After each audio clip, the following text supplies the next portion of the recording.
Today we are talking to an entrepreneur that sold his very successful bike rack storage business, not because he wanted to, but because he had to. George Hosegood is a very interesting character. In the last year, he's bought a failing digital agency just to turn it around. Let's find out how he's getting on. I'm James Martin, and this is Entrepreneur Conversations. You're an interesting guest because you've been through the pain of having a 50-50 partnership that kind of fell out of sorts, and then you got your company bought by a bigger competition. So give us an outline of what happened with that, because there's a learning curve for all of us with 50% partnerships. Let's talk about those buggers. Yeah. First of all, it was awesome for so long. Yeah. It was brilliant for so long. My partner was called Rupert, and we met at uni, and we had such a blast. Yeah. And I look back on being 21 and wanting to start a company selling bike racks, and think I just wouldn't have had the confidence to do it on my own. Now, can I interrupt here? These are bike racks for commercial buildings. They're not on the back of your car and stuff like that. These are proper, galvanised equipment or whatever it is, stuck on walls and to store bikes professionally. Yeah, commercial bike storage for residential and commercial development. That's what we did. Also train stations, local authorities, that sort of thing. But yeah, did that for a decade basically with Rupert, and we started it together, and that felt right. I wouldn't have had the confidence to do it on my own. But the tip for listeners and viewers, this 50%, and I have rattled on about on socials about it before, George, that when you're setting up, it's like the people are giving shares away like bloody confetti, and now we're just to be 50-50, it's all nice and cuddly. And I'm helping companies now get set up and doing things. Yes, they want to do 50-50. You have to have memorandums and articles put in place for when the day does come. You get loggerheads and you don't get on anymore. And it's how you can do a resolve, but they need to be in a mechanism that's written into the limited company that you've set up or the partnership. So you can do that. But you went through a phase where it got a stalemate. And tell us about that. Yeah, it was great for 6 or 7 years probably, but as you what I find, I was a very different person at 26, 27 to 21, and also you go through so many challenges with, it's always people and money and product and these things that get a little bit emotional. So yes, we did get to a point where it became a bit challenging, and you try and think, well, what's the way out of this? You go, oh, hang on, we're a bit stuffed here.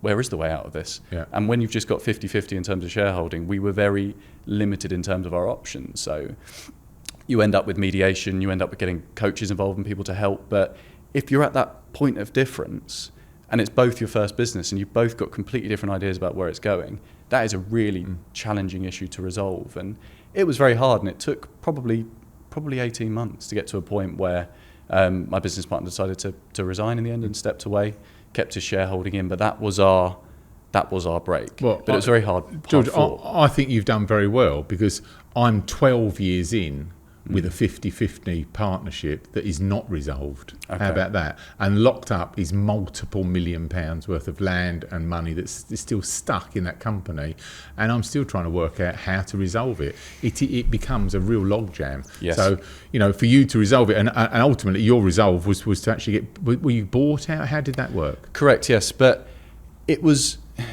more, how do I word that? So we knew that my partner was going to keep his shares in. We got onto a point in the dispute, if you like, where we thought, well, we'll keep his shares in the business. That's going to be the way that we end this dispute.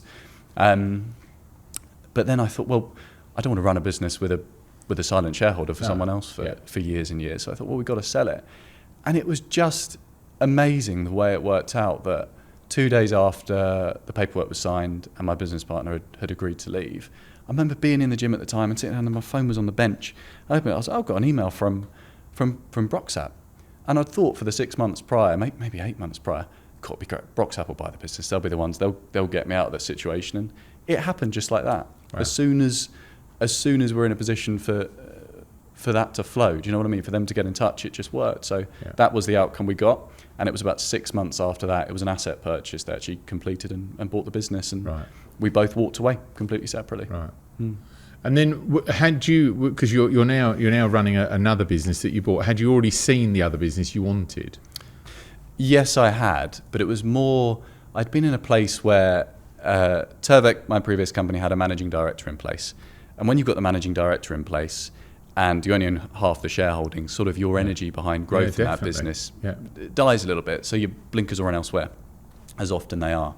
And I thought, well, I've sold a physical product for 10 years, where every month we start from zero, to use that phrase. We had no recurring revenue. We had to buy the stock. We had to sell it. It was a slog, but we had a machine that made it work.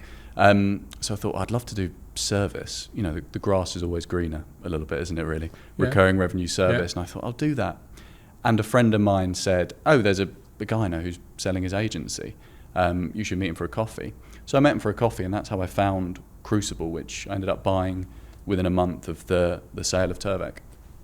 And how did you get to that? Because that company was okay, but you didn't give a lot of money for it, did you? Explain that story. Yes, it was. It'd been going for 10 years. I had some really good clients, some good retainers, some really good expertise in the business, and I thought, okay, I've got something to work with there. And I sort of knew, well, if I focus it on the space in the industry that I know well, which is construction, building products, property, I think I could grow it. But I was a little bit naive in knowing what I was taking on. Right. As much as I enjoyed the process, I'd never bought a business before. At that point, I'd never sold a business.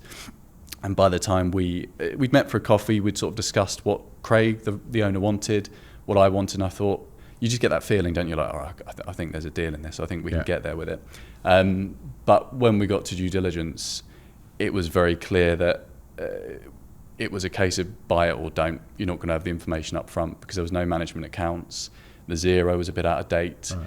And I just said to Kerry, my finance lady at the time, like, oh, let's just go for it. We'll make it work. Right. Kind of knowing that I wouldn't really have anything to do from January onwards when the Turvec deal went through. So I just jumped in with 2 feet. So you were with respect, you were kind of, George, really buying yourself a job. Or you're buying yourself an episode, the next episode, for very little money as well. And then you're picking up a team. And the bit that you said in the pre-chat that is, and you qualified it that you don't like it either. This was a remote business, wasn't it? Yeah, it was a remote business.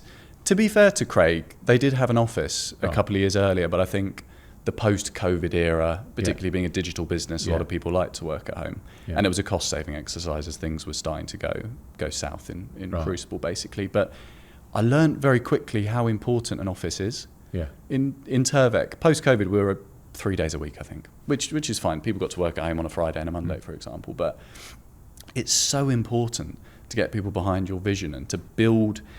The only way I can describe it is just some energy and some flow and some positivity and momentum in a business. Yeah. And it's so hard to do that behind a screen. I think the thing that I've noticed, we have our headquarters here, and there's 3 or 4 different businesses that will go and hub in there. They might not be there every day, but there's hot desks in there for them. You will listen to someone doing a sales call, and I'll bring people to listen to that call and say, no, listen to what she's saying, listen. See how she dissolved that, or how she got round that, or how she appeased that. And you can almost groom someone else that's lower down in the team to hear live call, and you can take so much from it and understand that is a problem that might come up time and time again, and you can resolve it. I think this whole remote thing, unless they're real technicians and they're overseas or whatever, and it's the only way you can get them to you for that talent draw, but to have the office is just the best space, and it's a career, it's a camaraderie, it's a culture, isn't it? Yeah, I think that's the most important bit as well. When I was in the office last week with Kerry, my finance lady again, she lives in Brentwood, and we're based in London at the moment, based near Liverpool Street. And I remember we had a catch up on the sofa first thing in the morning, and she knew I'd been banging on about the office a little bit lately, and she said, every morning when I wake up and I'm coming into London, I think, I can't be bothered. Then every time I get on the train and I come home from London, I think, that was brilliant. Right. And is it our place to say, perhaps it is, perhaps it isn't, but I think it's good for people to get up early, it's good for people to get into the office, it's good for them to come in and chat, and picking up on the sales calls and little tips and tricks is really important. But it's almost as, if not more important, just like, where are you going for lunch? Should we grab a coffee? Yeah. You chat about your weekend, and I think that's one of the most important parts of I human do agree. nature. I think that culture as well. You're building a culture that you'll work from as well. George, what happened? Because you said you were with Rupert and university, and you told me earlier you were taking law. So what happened to that aspiration or dream or bullying that you had to do a university degree? What happened? What I'm interested to know is, from the entrepreneur that you are now, what triggered the change to not go and have a job? I look back and you put the pieces together, don't you? Think, I don't think I was ever going to have a job. Right. Okay. But I've always loved doing bits and bobs and little entrepreneurial ventures when you were younger. Nothing particularly successful. Then at uni, I think it must have been the second or third lecture or seminar, and you'd look around and you think, oh, this isn't really me, is it? Right. You know, when you find your tribe and you're in there, you're like, oh, this isn't my tribe. Lovely people, you know, still got friends from that law degree. But I thought I'll see it through. You know, I was having a good time there, and you grow so much as a person when you're at uni. You're living away for the first time. You're making friends. You're just having a blast as well. You get a lot of. And was there peer pressure from mum and dad? No, not really. No.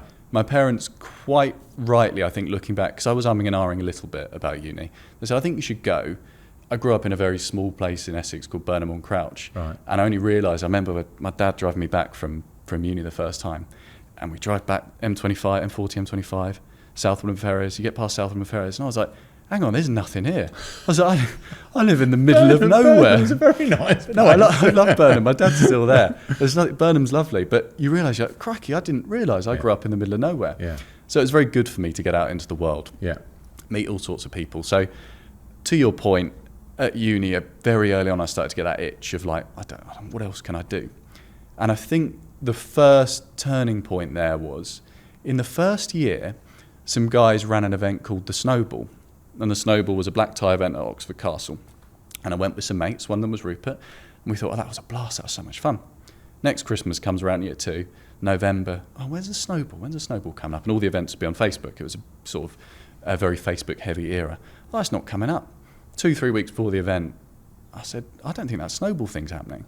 And I rang my mate Rupert, who knew an entrepreneurial streak as well. It's like, should we do it? Should we do the Snowball? He thought, yeah, all right, we'll do it. So we sort of chucked it all together. I remember Rupert rang Oxford Castle.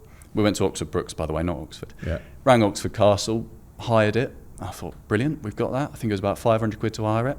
Then we put a link up on Facebook, 15 quid a ticket, whatever it was, sold out instantly. We're like, brilliant, and we made a few grand. Then we went, hang on, we've got to throw a black tie event at Oxford Castle in 3 weeks. How the hell are we going to do this? Pulled some favours, rang around some people, chucked something together. It was pretty poor. It was a pretty poor night. But we made a bit of money. For uni, we made a really good amount of money, good pocket money. And we learned a lot, and we thought that was fun. And then from that, we built an events business. We'd do these one-off events. We launched a bar with a roof terrace, which was great fun. And we went into it thinking, let's make sure this is good. We've learned our lessons from the Snowball. Let's make sure this is good. So that was my first taste in entrepreneurship. And I think you get to the end of third year, yes, you've been living independently, you've been having a blast, but I think after I'm done with this law thing, I've got to do something for myself. I've got to do something for myself. And how old are you now? Well, you've come to the end of the law degree, so how old were you when you came out? I think you're 21. Yeah, I would have been 21. Yeah. So I didn't have any money, but we had, the last event we did was, May Day's a big thing in Oxford. Right. So everyone stays up late, then you go onto Magdalen Bridge and the bells ring and all that, and then you go home and go to bed. So there's always a big event at May Day, and we ran a sort of Arabian Nights themed thing in one of the clubs. Right. I remember I tried to rent a camel for that night, which he didn't bring his camel. That would have been cool though, but yeah, we didn't get the camel. But from that, we actually made about $4,000. Right. So we thought, okay, we've got $4,000 here. Look, we're absolutely loaded. Yeah. Let's start a company. And I'd done some internships in my summers at uni. I didn't want to sort of sit around, and they'd been in construction. For Telford Homes, one of them. One was in planning as well. And I thought, oh, this bike rack thing. I remember one day at Telford Homes, the lady who was sort of probably burdened with me as the intern said, just go look at all the London boroughs and tell me what the planning requirement is for cycle parking. I was going through, I was like, there's a lot of bike racks needed here. Yeah. There might be something in this. Well, if I sold a load of bike racks to a big developer, I could make 20 grand, 30 grand. That's much better than trying to sell pens or podcast mics or something smaller. I thought, okay, I could probably earn 30 grand a year. That's what I'd earn as a graduate. Maybe I'll give that a go. So I said to Rupert, I think I'm going to start a bike rack business. Do you want to do it? And I think initially he said, no. What the hell do you mean? Why do we want to sell bike racks? But then over that summer, we sort of started to piece together a bit of a business plan, and that was the birth of really being entrepreneurial, thinking I'm going to start a proper business here. I'm going to go from making a little bit of money doing these events to starting something that's going to pay a wage. Because there used to be a big, I think it was called the Groundsman's Show, and it would be up at where is the castle? Where does the Queen live? The proper Windsor. castle, Windsor. Yeah, it was at Windsor Racetrack. And it was on every year, and we used to go there. And there's several commercial lawnmowers and all stuff, but they had a big section that was street furniture. Now, street furniture, you looked at that sector, it was mega. Like bomb-proof bins was the thing that I started looking at in more detail. They were like unbelievable. And then there was a directive that all of the furniture had to be changed because of these it had to be bomb-proof bins, and there was cycle holders for parking in this is all to do with street furnishings, and there was bloody lamp standards. There was everything in there. It was just unbelievable, huge sector, and I was very drawn by that. We were selling in that market then. We were selling huge trees because they would go in, and then they had like cast iron furnishings around the trees and stuff. But that whole sort of commercial sector was a big market. And you explained to me in the pre-chat that you had this small bike rack supply and installation business, but there were 2 or 3 big companies above you, weren't there? Yeah, we got to a stage where we were probably a moderate to expected size, but right. The street furniture stuff is huge. That is Broxap who purchased Turvec. They are the leaders in that. They manufacture in Stoke-on-Trent. And they will be the largest in the UK almost certainly. But it's a good market because there's a need, there's a must buy, they have to buy it, and generally they have to buy it by a certain date.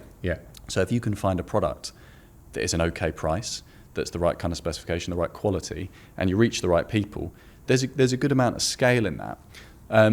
But we focused just on the bike racks initially. It was a case of moved back in with my dad in Burnham, threw up a website on Squarespace, and then I just rang everyone. I rang every architect, I rang every contractor, and said, do you want to buy my bike racks? Which is a questionable strategy, because they will or they won't. But we did get some leads from it, and that was the birth of Turvec. But it took 18 months. It took 18 months to go off the ground. There was a lot of coming in, because a 21-year-old ringing you up, ringing up Stifford Trevelyan in London, being like, do you need any bike racks? I think, what's he on about? But I like that I went through that learning of doing it wrong. And an observation I've made recently is I would go on Google and download a list of architects, a list of contractors, a list of universities. And I think if I had ChatGPT now, it would have been worse, because it made me go through this list and it made me make thousands of calls. And if I had ChatGPT, I probably would have been too focused or too clever about it. So I kind of like that I went through this huge list of poor execution of sales calls. I think I would have sent everybody on that list a small plastic bike toy.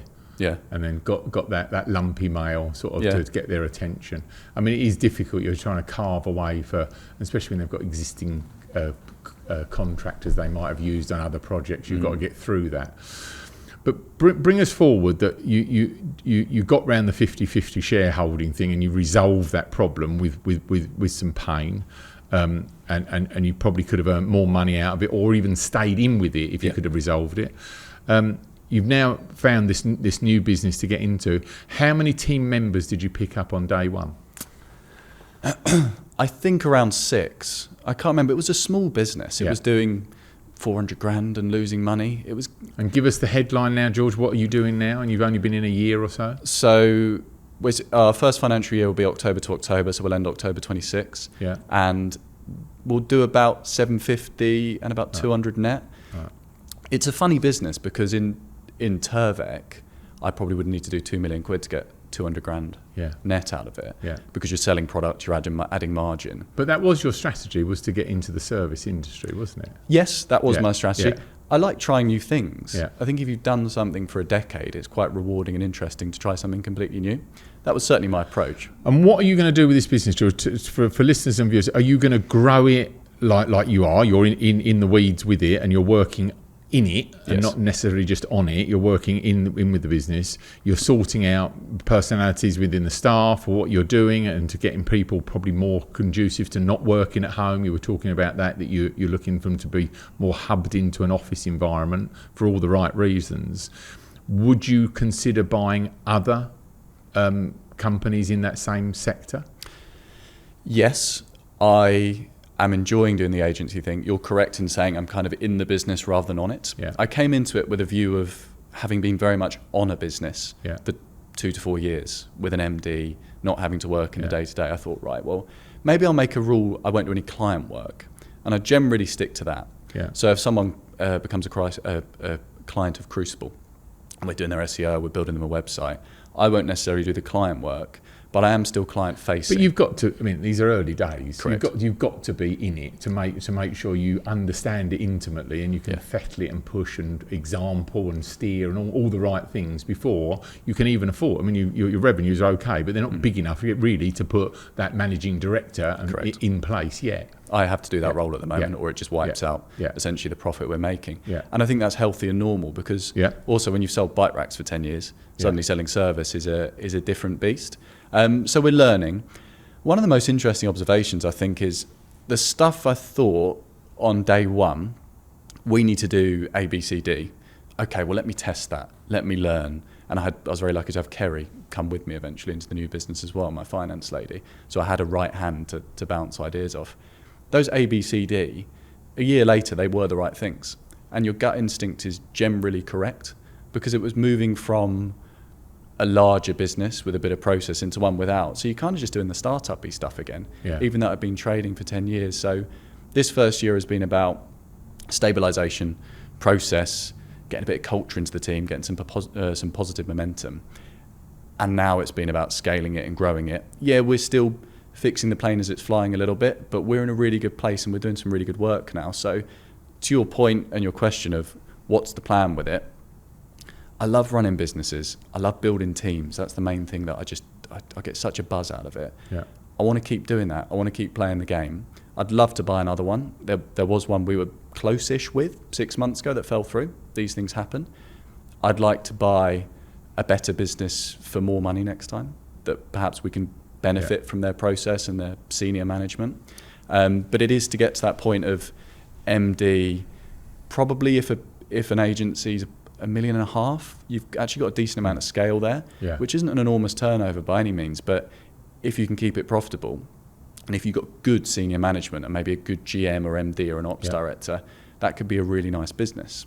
And I think that for listeners and viewers, this is a good point to say, you'll be looking to buy that business with no squirreled money to purchase it. You can buy these businesses with vendor finance or finding out that, looking at EBITDA ×3 or whatever it might be. And then if you've got synergy and marriage value to bring that in and also help your existing business, it might be that they've got a videography side that you don't really have in your side or whatever, and you can amalgamate the two.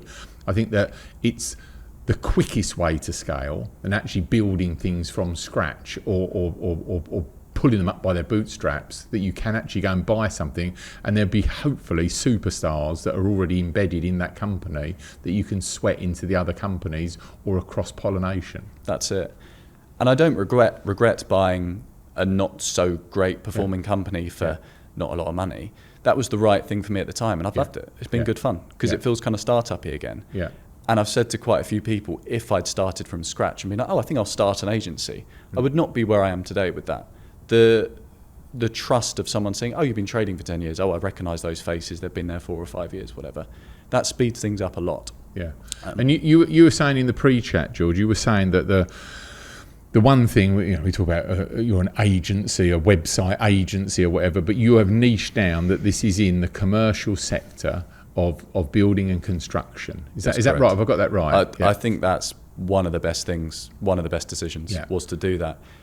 Don't be all things to all men. Of think, well, if we call someone out as an audience and they go, oh, that's me, you're much more likely to win the business than if you're just like all other agencies. Because agencies are funny because there's so many of them. There's so many of them. So how do you make yourself different? How can you make yourself the right choice for a company? And those riches in that niche is where you need to be. And we have talked about this earlier, but let's do it on the pod now, is how are you finding those new customers and expanding the business? Yeah, it's harder than selling bike racks. Because if someone needs to buy a bike rack, they'll say, right, I need bike racks in June for this building. I'll go to Google, I'll find 5 suppliers, I'll contact them, I'll get 5 quotes. So if we came top of Google, had a nice website, had good products, had good case studies, you'd be quoting. Whereas with this, people are often in contract already, a bit burned by someone else before. So a lot of it has been referral from customers and contacts, a bit of outreach. We've done a little bit of PPC. We haven't quite found the magic formula for drumming up repeatable lead flow. But we are growing at a good pace, but I certainly am hungry to do it quicker. It's learning and iterating. And George, what did you think about my idea in the pre-chat that I think that you should own the intellectual space on YouTube and on socials about your niche sector and how your company or companies like you, and you start talking about the mechanics of how you would take a company that's a bit sleepy in its attitude to promotion, and you could come along and get really hip and groovy with a proper website that works, that receives PPC in the right way, that is digestible, is frictionless, all these great words that I've had to learn. What we've done over the last sort of 3 years here with the wedding business is by pouring money to the problem where the problem with sales weren't happening, and I've got to get, as an older person, educated that these high quality contractors, I need to spend money like you are, because they need to solve the problem for me in a modern world of attention span or whatever it might be, or niching. Explain that in a bit more detail. Yeah, I think you're right, essentially, because if you think what's happening at the moment organically is we get introduced to someone, they meet us, they meet the team, they chat, think, oh, these guys are smart, they know what they're doing, and then they contract us. So what you're trying to do is speed that up so people can get to know you online first. So let them see you and the team online first, and with your smart ideas and your testimonials through, well, we're also working for this big housing company, or we're working with this big construction company, and they feel that their mitigated risk is taken out. Well, if they can do it for them, we're smaller than them, they must be the right, and they feel cuddled that it could be the right decision. Correct. Yes, I think that is almost certainly one of the things, and we have been planning to look into that this year.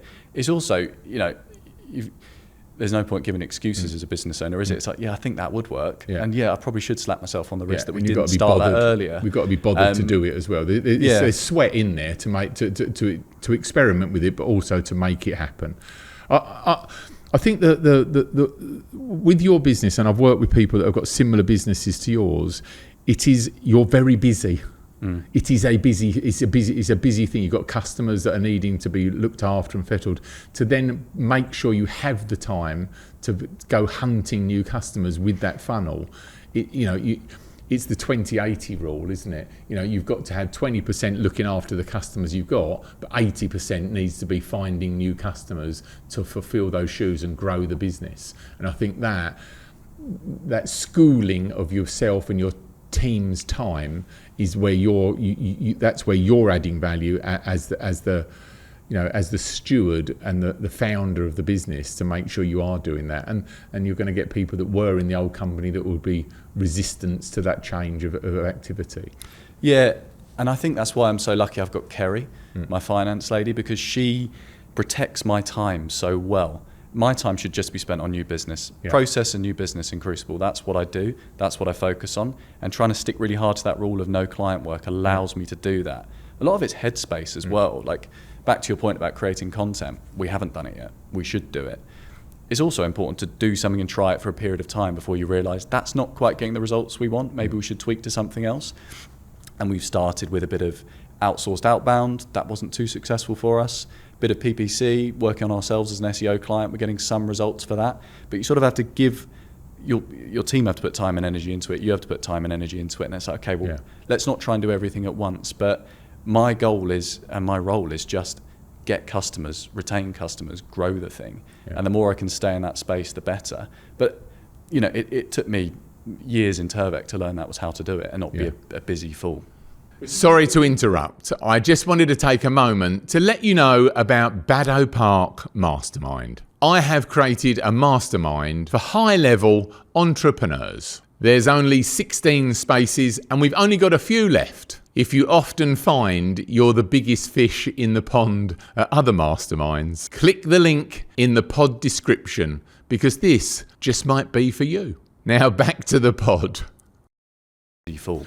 Because I mean, when you go back to the old company, you were 10 years with that company, weren't you? Yeah, I mean, it was actually 9.5, but I say it was 10 years. 10 years. Yeah. I mean, you talk about Kerry, and her name has come up sort of a few times on the pre-chat and through the pod that we're now recording.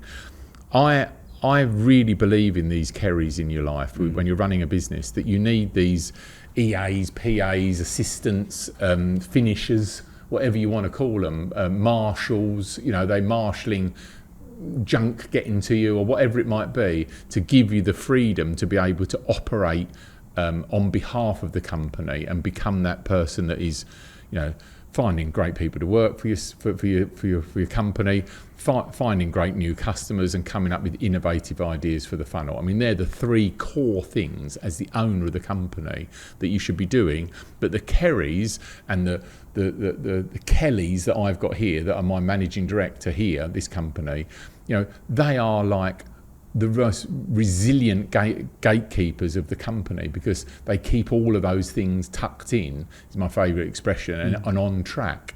And I think there's a lot, we're entrepreneurs and we're owners of companies, but I think it is the Kellys and the Kerrys that really do the heavy lifting. 100%. Yeah. More than anything else, I know I don't have to think about the bank account. I know I don't have to think about making payments. I know I don't have to think about my HR contracts. I know everything's taken care of. And I can sit down with Kerry once a week, look at our management accounts, check in on things, and she's got it in hand. But because I've worked with Kerry now for 5 or 6 years, we've got a good personal relationship as well. So she sometimes bosses me around a little bit, and I sort of like that. I get plenty of that, don't worry. Yeah. And when that phone rings and I see them on the phone to me, I know that that's something they need, because they wouldn't ring me otherwise, because they're that good, It was the other day, I remember driving back from a meeting and ringing Kerry. And I said, just to let you know, I won't go into detail, I've done this on one of the contracts. And I could just hear in her voice, she was really angry. She was like, why have you done that? You need to tell me about it. And I got back, and it dents your ego slightly, if I'm being completely honest. Yeah. Then I got home and I thought, oh God, yeah, she's so right, isn't she? Yeah. She's so right. And I'll say, right, we're going to do this. And then she'll do 20% of it. We're doing that for now. Let's check in on that next week. And she keeps me on the straight and narrow with so many things. I think the assistant that really keeps you open to finding new ideas. Otherwise, you are in the weeds with all of the stuff.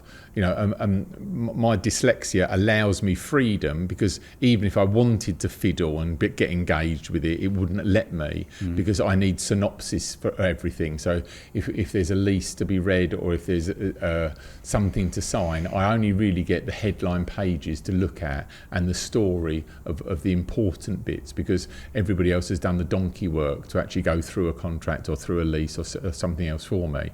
And that allows me to have more headspace with what I would consider are the more important things, that would be raising funds, finding new employees, finding new customers, and finding new innovative technology to help the businesses run. When you're looking at this October end of year, what's going to be the trigger, or are you constantly looking for another business to buy? I'm constantly looking, but it's not my number one priority. Okay. My number one priority continues to be recognising operationally we still need a little bit of love in Crucible, a little bit of work. I'm spending a lot on consultants at the moment. I don't regret that either. Right. Every month we've got someone coming in who's sharpening what we're doing, checking what we're doing, and I like that. So I think it's important my energy stays there. When stuff comes up, and I try and put out there that I'm looking for something. We take the meeting, we have a look at it, and we explore those opportunities. But I'm not pushing full speed at that, because I think if it's right, it will come. Put it out there, see what happens, but also focus on the growth organically and the growth in terms of operations in Crucible. But for 12 months, I'm really pleased, and a lot of that's down to Kerry. A lot of that's down to the team, the new team, the old team, and people getting on board. George, with the vision. your sector, your niche that you've gone into is a very good niche, because they will have good budgets. They will want to underwrite their situation, won't they? Whether they're selling insulation or they're marketing houses to let or whatever it might be, they need to underwrite that with a competent agency that is going to make them look good and bring the customers towards them. Yeah, and people like that. I've done it for myself. Yeah, I've literally grown a business using these methods that sold bike racks to construction. Yeah. So there's a nice story there, and I see how critical those paid budgets are, how critical ranking well on Google is, and now ChatGPT. I was suggesting to you in the pre-chat, George, that you offer a new service that you don't currently do, I don't think, and that is you do an audit. And you go to a company and you say, hi, look, this is us. Can I offer you something that is free of charge? And you go in and you do.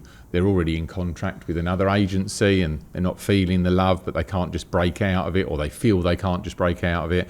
And you go in and you do an audit free of charge, and you show them where they're doing great and where they're probably missing a trick, and what you could probably bring to the table. And right at the bottom of that audit is a monthly fee that you would charge them to solve these problems in the above pages that you've just read. I think that would be a great way of introducing yourself, but also giving them free value that they can actually walk off and look at and discuss internally amongst themselves. Look, we're spending like $3,000 a month here, and this audit is actually showing that we should be spending $15,000 a month, because the results would be this. And I think that sometimes that needs to happen in a spiky way to the owners of a company, to realise they are not paying attention, or they're not building budgets correctly to actually underwrite what they have for sale or what they're trying to move as far as sales for a property or whatever they might be in that commercial sector. Yeah, I think that's really good advice. And we do that when we're through the door with people. Yeah. And it's one of the challenges we look at initially is how can we tie our results to surveys booked or quotes or actually stock going out the door. And the earlier in the relationship we do that, the more we can justify what we're doing. If you used it, George, as a calling card, that would be a better way to be warm to their hip quicker, because you'd actually be using it. And why wouldn't I? Yeah, come on down. Now, I've spoke about this many times to listeners and viewers before, is this third eye and these subcontractors. I will have someone doing insurance for us. We spend a freaking load of money on insurance, and I will, before our review, I'll get an independent to come in. I'll pay them 1,200 quid to review my insurance. And they'll come in and they'll want to show off, obviously, and they'll come in, do an audit. I'm paying for this, by the way, and it will just show what's going on, what's not necessary, what's missing, what's overinflated, what's underinflated, and I'll have this audit. Thank you very much. And then on my review, I will give to my existing insurance brokers or insurers a copy of the audit, and they'll go, oh shit, right, okay. Well, everybody now sits up a little bit more in that meeting and pays attention, and so is this a dick, or has he got that absolutely right that you are charging us too much money, and why aren't you suggesting that we should have this type of cover? And all of a sudden there's a grown-up conversation happening with proper people that understand that we are very interested in keeping our budgets right, or being insured in the right way, or whatever it might be. But I think those specialists, and you said already you're spending money on consultants that come into the company. We do not know it all. We need to have those 10,000 hours of experience to help us become the people we've got to become to run the companies that we want. Yeah, I'm not afraid of spending money on consultants, and I think in January must have spent at least $5,000 on a couple of people coming in. But there's kind of like teaming two things together, I find. Like, how do you balance the gut feeling, which I just think is so important, and when something feels right, you've got to do it, or something feels wrong, you steer away from it. but then there's layering the consultant on top of that. How do you juggle those two things in your businesses? I think the hardest thing is the team resists sometimes a consultant coming in, and that consultant might just do one thing, just prove we're doing it all right. Well, that's okay. Pay them the money, and it just underlines that we're on the right track. I think the one thing that worries me, George, is that we're just careering along as know-it-alls, and we might be doing it completely wrong for a very long time. And I worry that we're, especially if it's a new sector that we're not really au fait with, and we don't know everything about it, but we think, well, it can't be that hard. Of one consultant, we get one thing that they say, and what you must never do is that, for Christ's sake. And all of a sudden we go, oh, that aha moment, that's all the value. I'm paranoid, and that's good. I'm paranoid about not knowing everything, and I think that's what makes me very effective, because I never allude to being the know-it-all, and I think that as soon as you do, you're dead. So I think that's good. And we've had crap consultants, and we've got better at getting better consultants, if that makes sense. But I think they're very integral to you being on point with your company. Yeah. And it's even more important when you're in a new sector. Yeah. Like I've done this year, new service lines, and you've got a guide idea, but you really want to be good for your customers. Like the focus is, how do we deliver really, really good work? Yeah. And I remember saying to the team in October and again in December, and I will again in March when we're at the 12-month point, is everyone come into work and say we're really bloody good at what we do. Yeah. And if you do that, then hopefully the business continues to grow, customers are happy, people continue to stay. But you need those third parties to help clarify that. I'm doing just 2 left. I used to do one-to-one consultancy. I'm just doing two consultancies. We do our mastermind, that is the Baddow Park mastermind here. And the only ones I'm doing is buying commercial property, because it's something I know a lot about and I've done it for years and years. They are doing me now on retained consultancy. So we've done a consultancy, looked at the overall package of what they might be wanting to do, and how much money they want to aggregate over the next 10 years. And now because I don't want to keep doing it, we've just now gone into a retained situation. So you get a few hours of me a month to sit down with them, or Zoom in with them, to listen and look at what they're buying, how they're buying it, and why they're buying it, all the things that they might be looking at. And that retented thing is, you haven't just brought a director in to help. It's a lot cheaper to have the consultant, and you're getting someone of high quality, where a directorship or something like that, for someone to come in, it could be expensive and them not be as good as what you could get on a consultant. Absolutely. Yeah.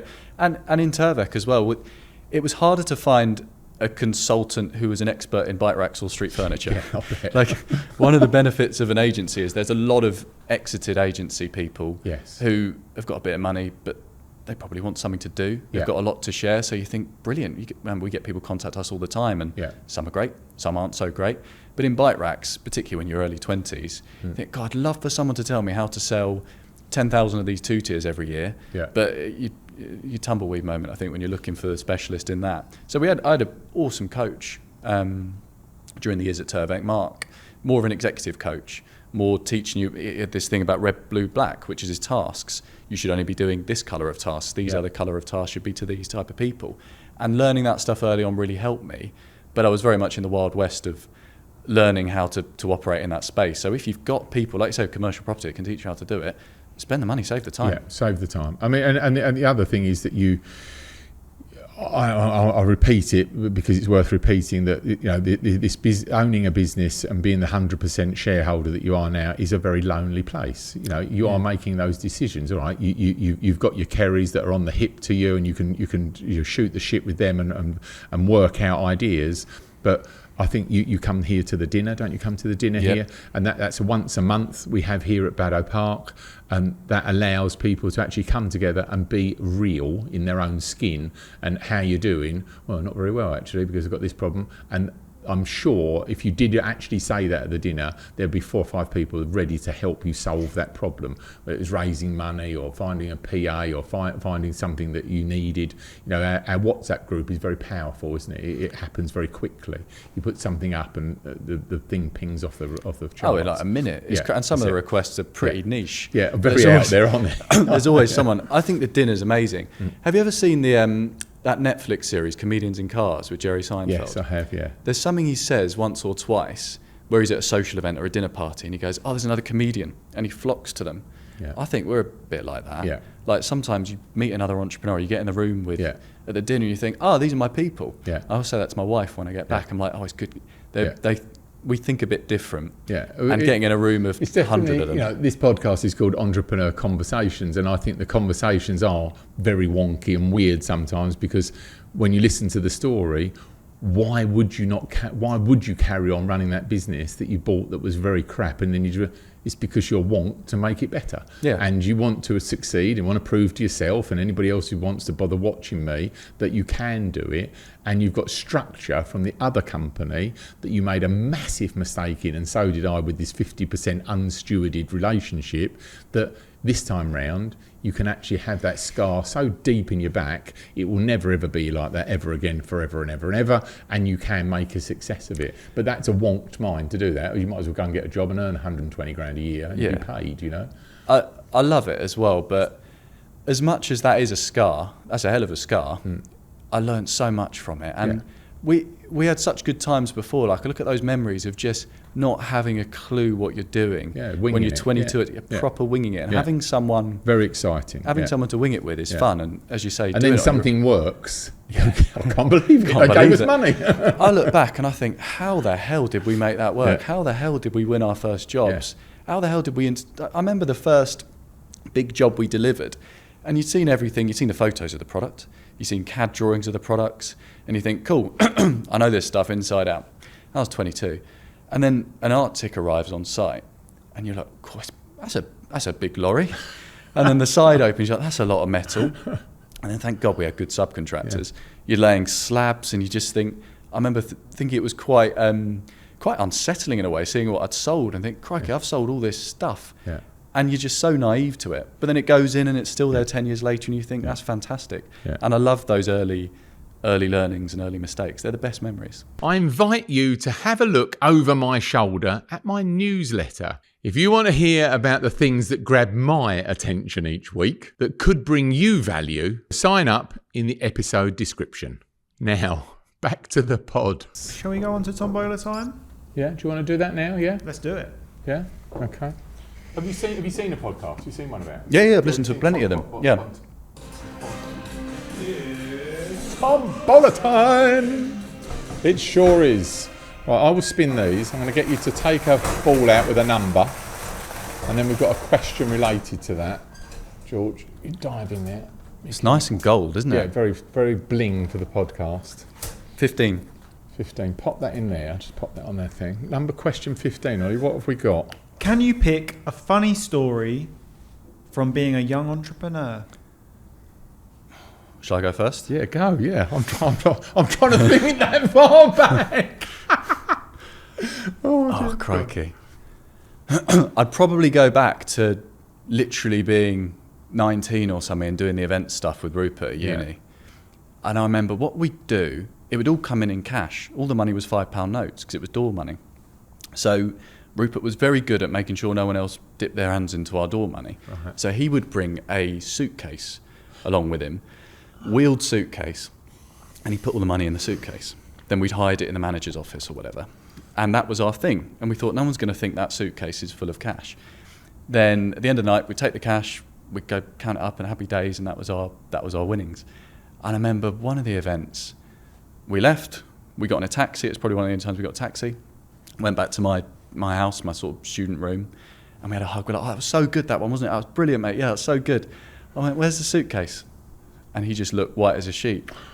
And we thought, oh my God, we've left the suitcase. So we sprint back into Oxford city centre, probably a mile or something, at 4 a.m. Went back there, it's gone. Went back to the taxi rank, and then there was a suitcase just standing there against the window. And the taxi driver hadn't opened it, found it in the boot, and then left it there. And I remember thinking, crikey, that could have been 3 months worth for nothing. If you just unzipped it, well, there's a bit of money in there. So that was that was a really funny story that at the time you just, bottom of your stomach stuff. And did you go to the suitcase and just unzip to check? Yeah, and then you count it up, and that was part of the fun. But, that was such a laugh, that one. That one sticks in my mind for years and years and years. Yeah. Do it again. What was the question again? Can you pick a funny story from when you were a young entrepreneur? Right, this is a funny story. This is a long story, though. I was working with Ruskins, was the tree company. We had this big tree machine that would pick up like a 5-ton root ball.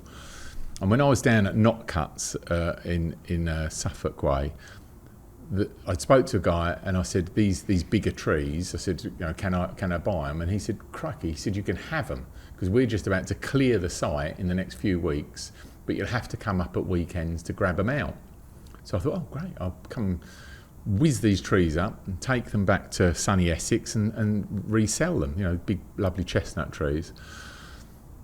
So I got up at 5 o'clock in the morning, drove this massive truck, big 8-wheel drive truck all the way there, and he'd left the key and I could open the gate and I backed in.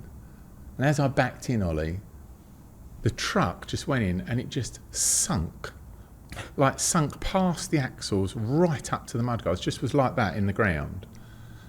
There'd obviously been a hose leaking in the nursery and wetted all this ground up. And where I was backing onto the tree, it just sunk to the floor. I thought, okay, oh my God, this is like disaster. No one there, early Sunday morning. So then I walked up the lane, a good mile, came across a farm. So I leant on the farm gate and I could see this massive tractor. And I thought, this is it. That is the only thing that's going to pull this great big truck out. That is the tractor. So I'm sort of, hello, and as I'm leaning on the gate, this bloody sheepdog just came out of nowhere, grabbed my wrist, bit me, and I thought, if I don't go over the fence, it's going to rip my arm. So I went over the fence, and I grabbed the dog by the scruff of the neck, and I'm punching the dog, trying to get it off my wrist. And as I'm doing that on the floor, there's a pair of wellies with a guy in it next to me, and it's obviously the farmer. And he just looked down at me and he went, skip, like that. And the dog just got up and left, whatever it was. And he said, what are you doing to my dog?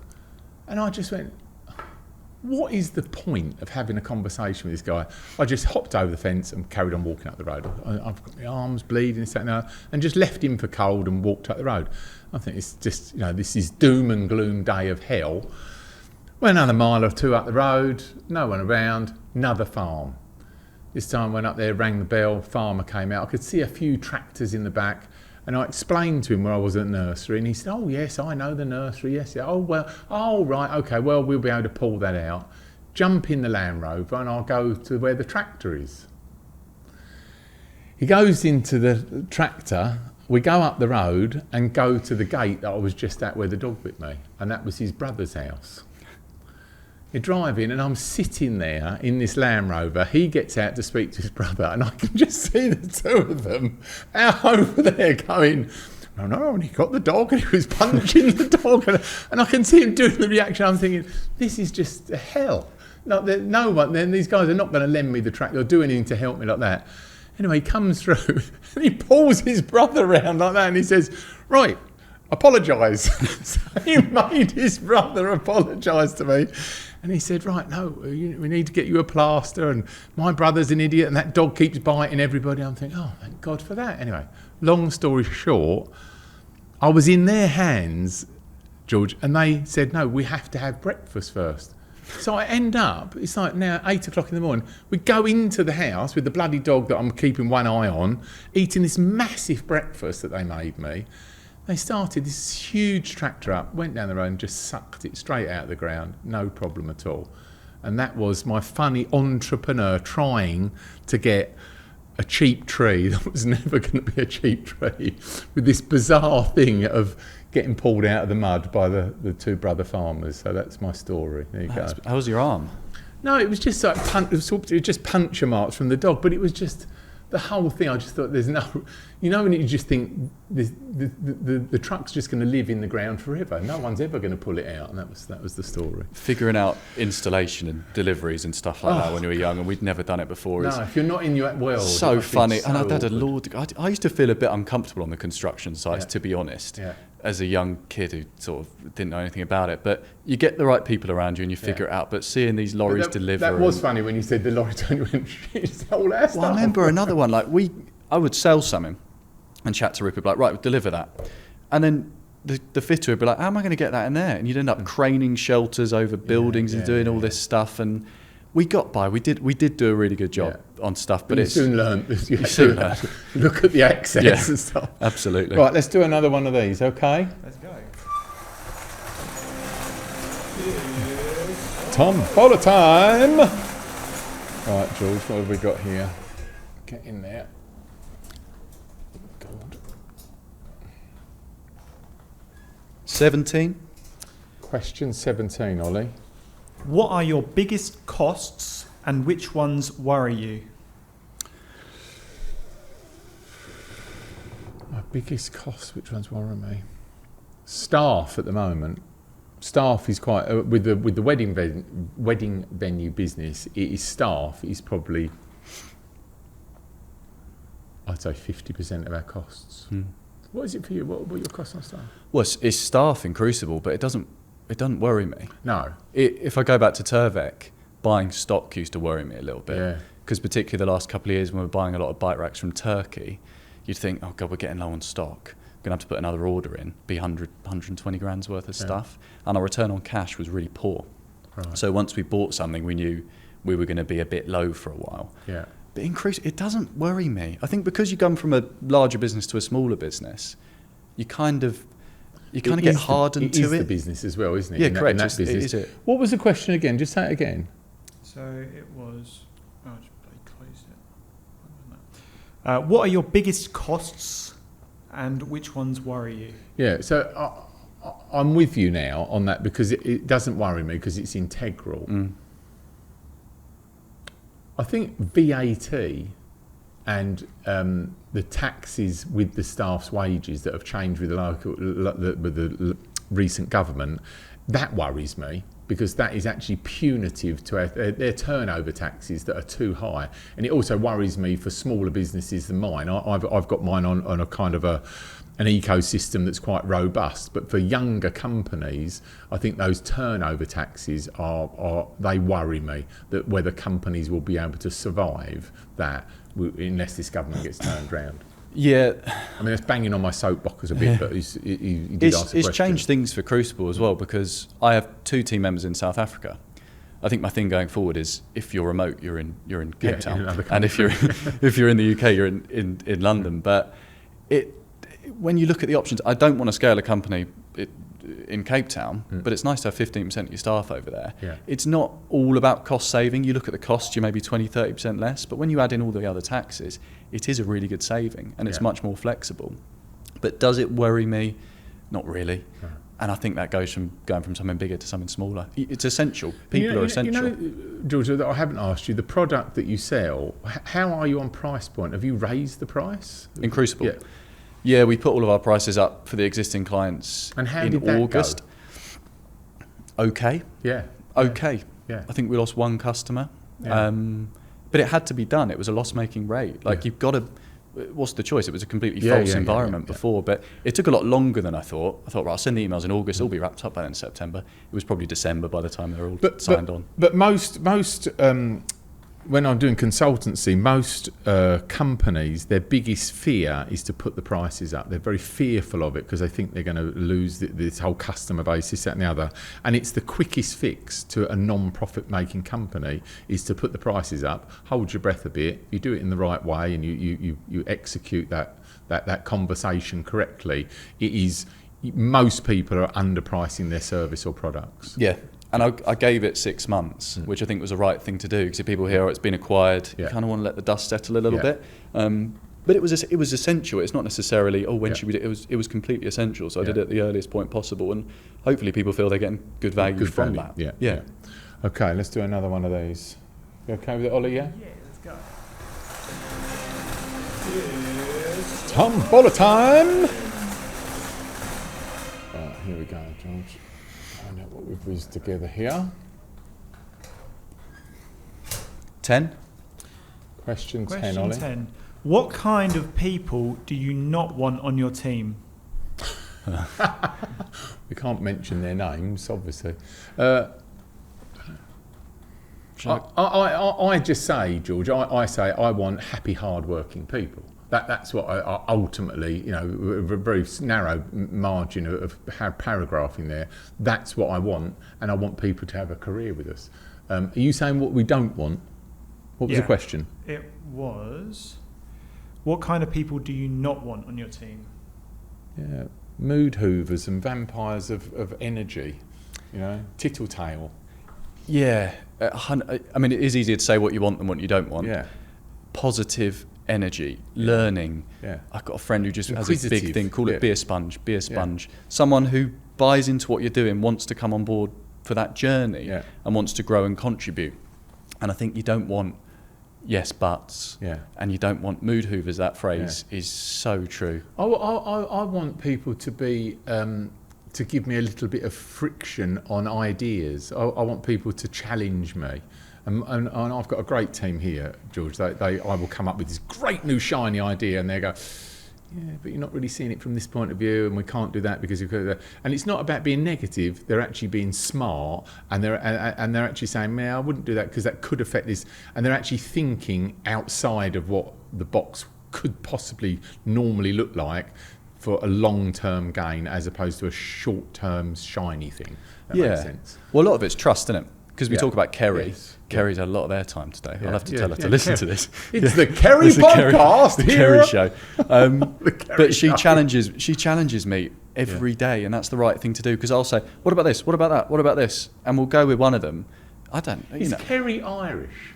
She's not Irish. No. No, she's not. I know a Kerry. Who's a finance director who lives in Brentwood, and that's why I asked that question. They should be friends. Yeah, no, they should be friends. She's not Irish, no, but you need people who are going to challenge you, and Kerry is definitely that person for me. But also trying to make the team know that I'll come in with these ideas and these directions and these thoughts, but you've got to be challenged. I want their ideas, I want their contribution. That's what makes it feel like a team. So it's easier to say what I like than what I don't like, I think, Ollie. Yeah.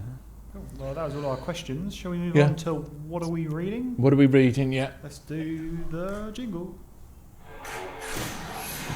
What are we reading? And George, are you a reader, listener? If I look at the last 10 years, I'm avid at reading. Yeah. I would get through like a book a week. I was just obsessed with it. You'd listen to a podcast, there'd be someone on it, I'm going to buy that book, and I'd smash through them.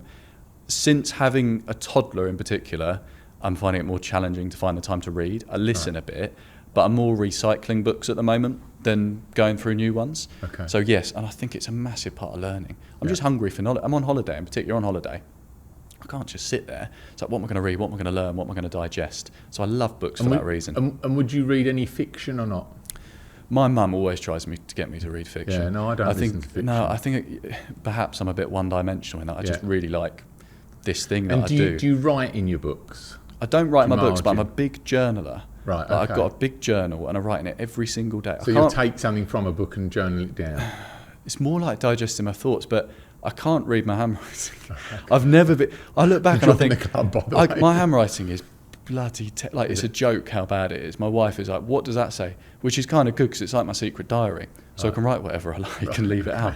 But even though I can't really read it, I'm obsessed with journaling. Okay. So digesting stuff and then just putting my thoughts on pen to paper, I think is so important. And I asked this question, so how good are you? You read all these books, you do all this journaling, how good's your implementation of these great ideas? It's mixed, isn't it? Yeah. It's mixed. Sometimes you get... So you read something, you think, that's it. That's the gold nugget I've been looking for. It seldom is. Yeah. But then some stuff, particularly on rereading, you think, you just want to hope that with all that work and effort, that something's going in that changes your perspective and allows you to think in a slightly different way and not have concrete thoughts on things. I think that's half of it, that you are mouldable and you can change. I mean, this lot here, my head office and stuff here, they just rib me about it.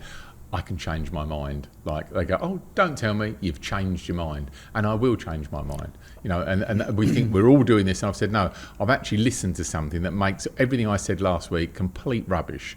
We're going to stop doing that and do this. And don't you feel when you've got? I feel the same. when you change your mind, I can have such conviction. Yeah. That's Yeah, it. yeah, And I yeah, can yeah, paint me too. the most positive future image of sunshine and roses in Yeah. this success story. Then if I learn something else a week later, I'll Yeah. go, no, Kerry again. Yeah. No, Kerry, that's not Yeah. right. That's not right, is it? And then this is the most exciting thing. Yeah. So, yeah, changing is important, but I try and implement. Yeah, I think and you've got to be careful when you've got the managing directors there as well, is to not undermine what they're doing.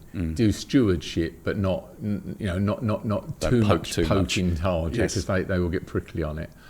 And book, what are you into? I don't read fiction as much as I've tried to be a more rounded person Yeah. and get into it and lose myself. I'll get halfway through a fiction book and I'll just get bored. So I love to digest and learn new information. Yeah. I smash through a load of business books, definitely. If I think about what's actually on my bedside table at the moment, it's The 4 Agreements, which is a really short book, Right. which is brilliant. It's about 4 principles to kind of live your life by. I can't remember them off the top of my head, even though I've read it 3 or 4 times. Sort of... don't take anything personally is one of them. I like that one. I can't remember the other 3. But my old coach, Mark, put me onto that, and that's been reread plenty of times. One that sticks out, which is a bit of a niche book, which I read 2 or 3 times, is Richer, Wiser, Happier, or Happier, Wiser, Richer. Okay. It's I think it's a Telegraph journalist that wrote it. I might be completely wrong in that. Right. But it's a British journalist. And he goes and lives with really successful investors all around the world and sees their lifestyle and how different they all are. Oh, right, okay. And like, I remember one of them goes out and does sort of Tai Chi in the sea every morning. Right. And the other ones, some of them are incredibly focused, some of them are incredibly hands-off. And that was a really, really cool book. That Say it again, George. It's What do you Richer, think? Wiser, Happy, or something like that. Oh, we'll try it and will find come up it if you and put could. it up there. It's something along those lines, Ollie. They're 2 good books. They're very different.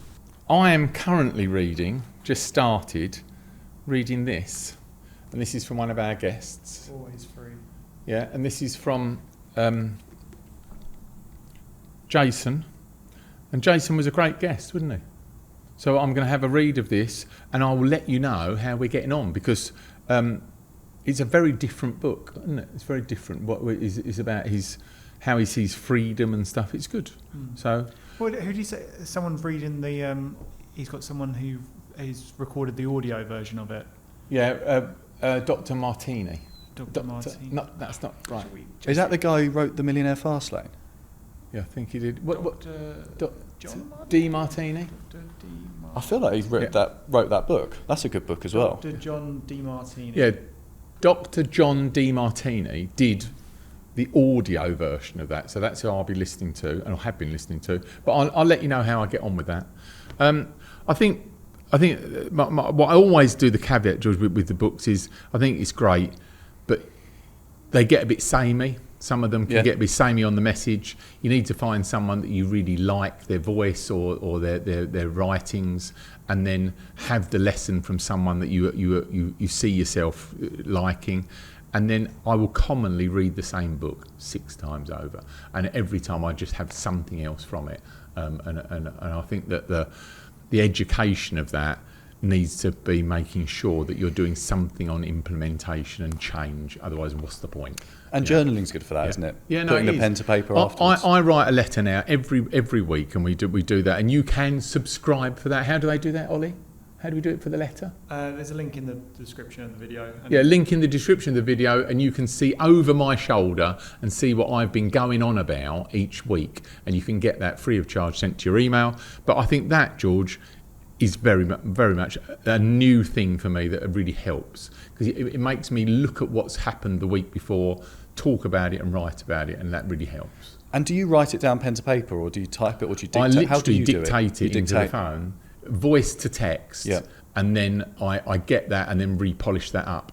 Once sometimes I'll just get the paragraphing better from how I've said it. I literally just voice dump it in there to start with.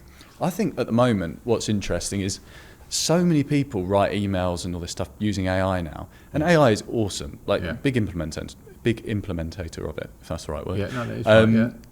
But I think there's something being lost in making sure your ideas are your own, and making sure your ideas are coming from intuition, if nothing else. Because if everything's coming through AI, you're being incredibly, you're being very very brainy about it, very heady. Oh, that sounds better. But sometimes but you just got to. You can do a bot now. Yeah.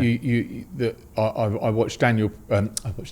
You can do a bot now that I've watched Mark Creaser do. So Mark has given a bot next to his desk everything that he's ever written in. So then when he writes an email, asks it to write an email, he does write it in the style of Mark Creaser because it comes back out at him. So it's got the digestion and the language and the pace and everything else. So I think AI has a lot to offer, but you need to marshal it in the right way. And authenticity is the thing that we are going to lose from it unless we do something to make sure that stays in somewhere. It's almost like these podcasts. We need to be more authentic, otherwise we're going to lose it to... I don't think we will lose it. I think people will see a polished version and go, that's just, we're being scammed. And I think it doesn't... There's two things to that, isn't there? There's one, we're talking about moulding our own thoughts and our goals and our plans through journaling and thinking and dictating or whatever's you. But then it can speed up writing. And what Mark Creaser does there is such a hack. Upload tens and tens of pages of data and information and Fathom video recordings into ChatGPT or Claude, and you get a pretty awesome outcome. Yeah, and you do, and it does work it's very fast as well. Yeah. If people want their commercial businesses in the construction sector promoted, make their website all shiny, where do they find you? So we're Crucible. We do digital property and construction. So we'll build a website and we'll grow the website. That is what we do at the moment. We're very effective at it, and we'd love to help. If you want to sell your agency as well, I'd love to speak to you. That's the other thing. Good. I like that. Get the advert out there. This is good stuff. So that's me. I don't really do much self-promotion, as you said when that's I all arrived. going to change, isn't it? Well, after this coaching session, the pre-chat, the free consultancy, I should probably get on that a bit more. But I'm on LinkedIn, and we're crucible.io. I'm trying to buy .com. Okay. Failing at the moment. Right. Well, if you're failing, then you'll fail. But I think you'll be successful, so change your language. I'm really successful, yeah. Okay. Listen, thank you for your time today. I really enjoyed it. And I think that your story is a great story for people to see that, this is not a sprint. This whole journey is a little bit of a marathon, and you've got to get sort of bits knocked, bruised and bashed into you, but it's also very enjoyable and exciting. I love it. I think it is a marathon, but you've either got it in you or you haven't, and it's such a blast, isn't it? Yeah, it is. Okay, thank you very much. Thanks. If you've enjoyed this episode, like, subscribe, leave a comment. If there's someone you know that could gain something from what we do here, pass the pod. And if I'm lucky, I'll see you on the next one.